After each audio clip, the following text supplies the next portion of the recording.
I'm so nervous. Oh, God. Would you get this back into water, Dan?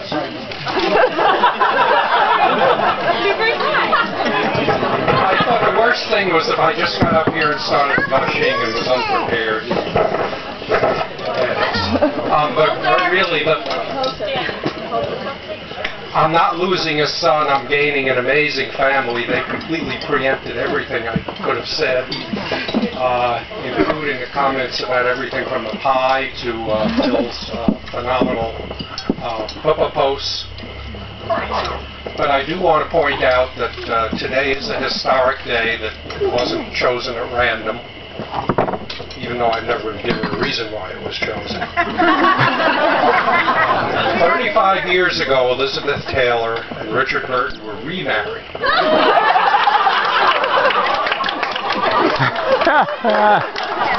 On 10/10/75, the Israel-Egypt Peace Accord was signed, and you all know how well that's done. And of course, it's Taiwan Independence or National Day.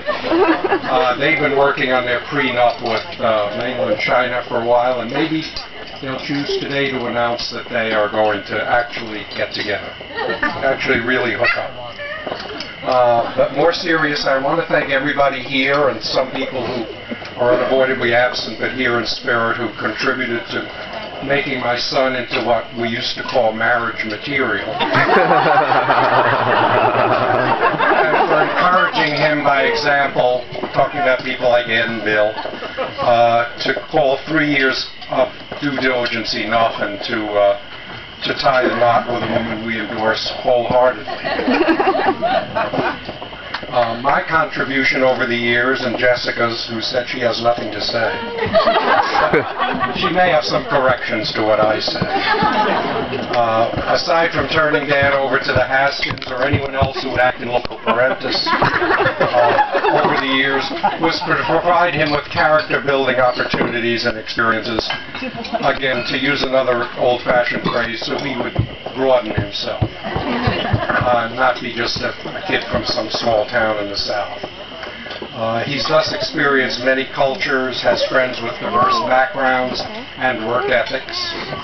And I want to particularly point out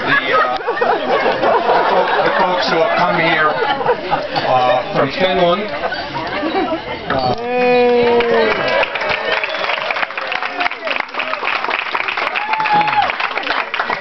Furthest Away Award, and the Finnish contingent were the ones who introduced Nanny to bungee jumping. There's not a better metaphor for marriage than bungee jumping.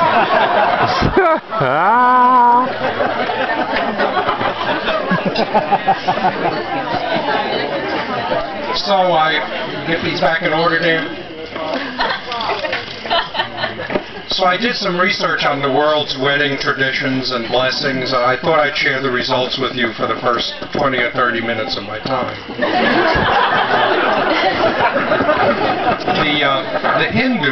The Hindu religion and culture and tradition really expresses some beautiful sentiments in their wedding ceremonies.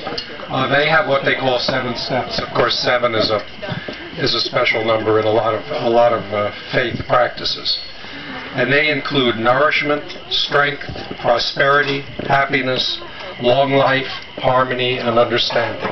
So we wish all of those to Dan and Teresa for many, many years.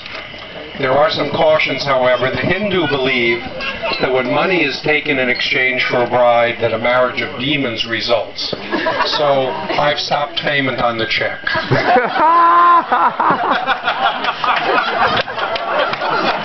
Also, Matt's not smiling.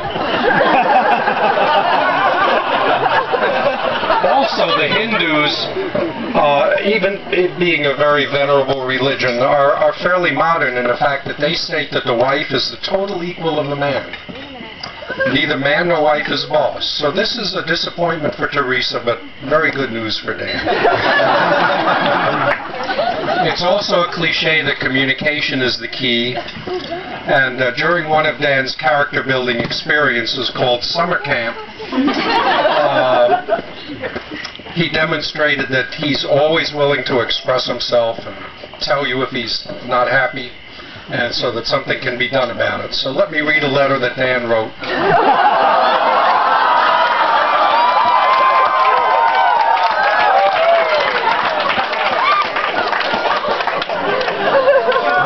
This all fit onto one little postcard.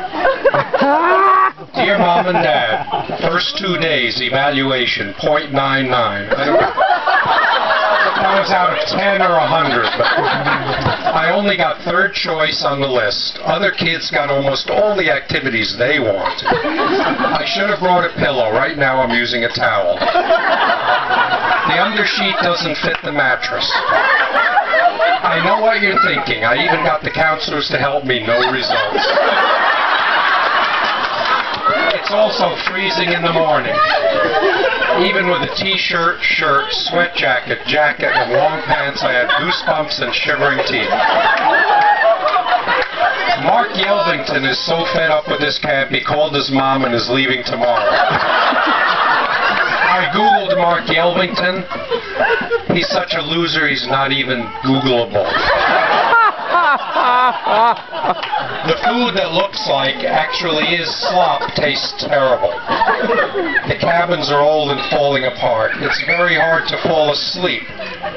There's a lot of free time, but it's spread across the day in 5-minute segments. Sounds like Ernst & Young, doesn't it? There's a lot of free time, but it's spread across the day. My glasses keep falling off my face. And this one really touched me. Dad's waffles are better than the camp by 1 million times. So my food's better than slop. As you can tell, I miss both of you a lot, and your food. So... Oh, man. That is amazing. So if there's any problem with how well you iron the sheets or anything, Dan, we'll text you, don't worry.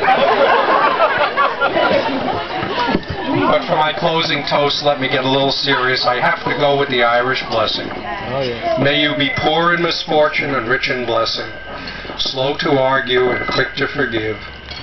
May your home be blessed with peace. May you know nothing but happiness from this day forth.